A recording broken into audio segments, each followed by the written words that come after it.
तो क्या हाल चाल है आपके। एक टाइम था जब इंडिया में कूलपैड जैसे स्मार्टफोन ब्रांड भी काम करते थे। पर्सनली मैंने भी फ़ोन परचेज़ किया था कूलपैड का, एक नोट 3 करके। देखो मेरे पास अभी भी है इसका। पता है एक चीज़ मुझे समझ में आई इस वाले फ़ोन की, मुझे दो चीज़ बहुत अच्छी लगी। एक तो इसका बैटरी बैकअप और दूसरा इसका कैमरा, वो भी फ्रंट वाला। ये स्टार्टिंग में लिया था करीब 15,000 के आसपास मैंने परचेज़ किया था, आज से 3 साल पहले, यानी 2017-18 के आसपास मैंने लिया था।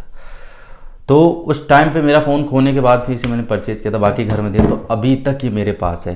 हालांकि इसमें अपडेट्स कंपनी ने नहीं दिए हैं, क्योंकि चाइनीज़ कंपनियां हमेशा अपडेट्स के लिए ही जानी जाती हैं कि वो अपडेट टाइम से नहीं देती।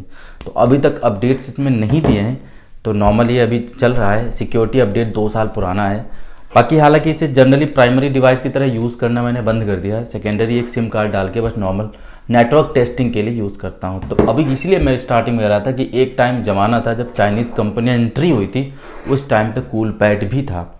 तो कूलपैड ने अपना एक नया स्मार्टफोन इंडिया में लॉन्च कर दिया है, जिसका नाम है कूल 6। 2 स्टोरेज ऑप्शंस में लॉन्च किया था, जिसकी स्टार्टिंग प्राइस 10,999 रुपये के आसपास रखी गई है। फीचर्स जो निकल के सामने आए उसके हिसाब से मैं कह सकता हूँ कि हाँ एक इंटरेस्टिंग स्मार्टफोन है इंडिया में अपने प्राइस के हिसाब से। 464 10,999, 6 128 11,000 12,999 के आसपास। ये ऑनलाइन प्लेटफॉर्म Amazon.in पे उपलब्ध है सेल के लिए, और डील के साथ इसे आप परचेज कर सकते हो, जिसमें आपको 10% HDFC बैंक का डिस्काउंट मिल जाएगा।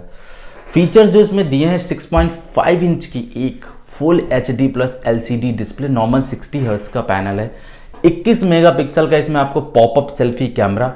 जो डिज़ाइन है उसके डिस्प्ले दी है उसके हिसाब से मुझे ठीक लगा फ़ोन। पीछे की तरफ आपको फिंगरप्रिंट सेंसर, 48 मेगापिक्सल का एक ट्रिपल रियर कैमरा सेटअप दिया है, 2 मेगापिक्सल का माइक्रो एंड 2 मेगापिक्सल का depth sensor. Ultra wide sensor नहीं दिया है। एंड्रॉयड 10 पे है आउट ऑफ द बॉक्स। साथ के साथ इसमें आपको मैं भूल गया 4000 mAh की बैटरी USB Type-C पोर्ट के साथ।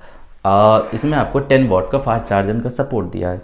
तो ये फीचर्स थे जो इस वाले फ़ोन में जो अपने प्राइस के हिसाब से बताए।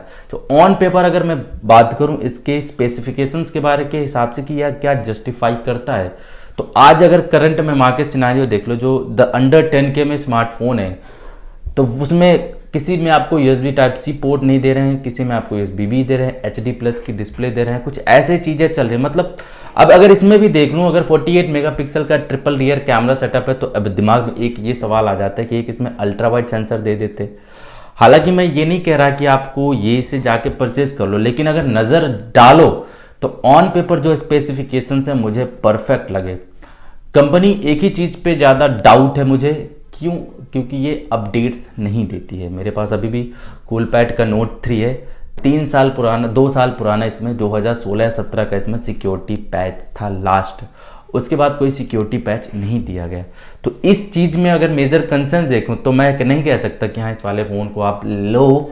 लेकिन अगर ये सिक्योरिटी अपडेट्स अगर छोड़ दिया साइड में, अभी करंट में जो उन्होंने बहुत सारे मार्केट में स्मार्टफोन लॉन्च किए, कंपनी ये क्लेम की करती है कि हम 100% मतलब अपडेट्स दिए हैं, लेकिन एक चीज़ और है, कंपनी ये केवल प्रॉमिस करती है कि हम 2 या 3 साल तक ही अपडेट देंगे, लेकिन ये बहुत पुराना फ़ोन हो चुका है, 4 साल के आसपास हो चुका है। तो हो सकता है इस वजह से इसके अपडेट्स आने बंद हो गए हों। लेकिन अगर ओपिनियन की बात करूं, पहली नज़र में ऑन पेपर जो स्पेसिफिकेशंस निकल के सामने हैं, तो मैं कह सकता हूं कि मेरे हिसाब से अपने प्राइस पे जस्टिफाई करता है, क्योंकि मीडियाटेक का हेलियो P70 10,000 के प्राइस में कोई बुरा ऑप्शन नहीं है। हालांकि अगर हम एक बार इन्फिनिक्स टेक्नो के स्मार्टफोन को भी देखें तो वहाँ पे P22 या P35 का प्रोसेसर हमें दिया गया है अंडर 10K के प्राइस में, अभी कुछ रिसेंट लॉन्च से पहले।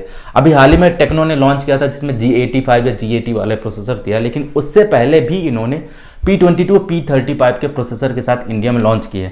नार्जो सीरीज देख लो तो वहाँ भी आपको HD प्लस के डिस्प्ले के साथ एक रिसेंटली प्रोसेसर दिया G80P, लेकिन वो भी 12 नैनोमीटर पे है, और P70 भी 10 नैनोमीटर पे है।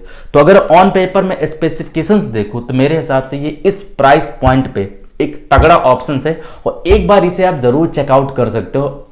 मेरे कहने पे देख लो, अगर स्पेसिफिकेशन आपके बजट पे बैठ रहा हो तो मैं कह सकता हूँ कि हाँ अंडर 10K तो नहीं कह सकता, लेकिन हाँ 11,000 के प्राइस में 464 एक बुरा ऑप्शन नहीं है। अगर मैं देखूँ पोको M2 इस प्राइस में मिलता है दोनों का अगर देखो तो वहाँ पे आपको स्नैपड्रैगन नहीं, मीडियाटेक का एक प्रोसेसर देखने को मिलता है। यहाँ पे भी आपको मीडियाटेक का ही एक प्रोसेसर देखने को। अगर दोनों प्रोसेसर की बात करूँ तो दोनों इक्वल हैं, ऊपर नीचे दोनों नहीं है। हो सकता है कि कुछ कुछ चीज़ों मुझे P70 ये वही प्रोसेसर है जो अभी हाल ही में रिसेंटली, तो ये इस बात से देख सकते हो क्योंकि वीवो के फ़ोन में अभी ओप्पो का एक फ़ोन स्मार्टफोन लॉन्च हुआ था, ओप्पो F70 Pro, वहाँ पे भी मीडियाटेक का Helio P70 वाला शायद प्रोसेसर दिया गया है। तो अगर मैं पोको M2 के प्रोसेसर को देखूं तो उस वाले प्रोसेसर से ये वाला प्रोसेसर मैं बेस्ट मान सकता हूं।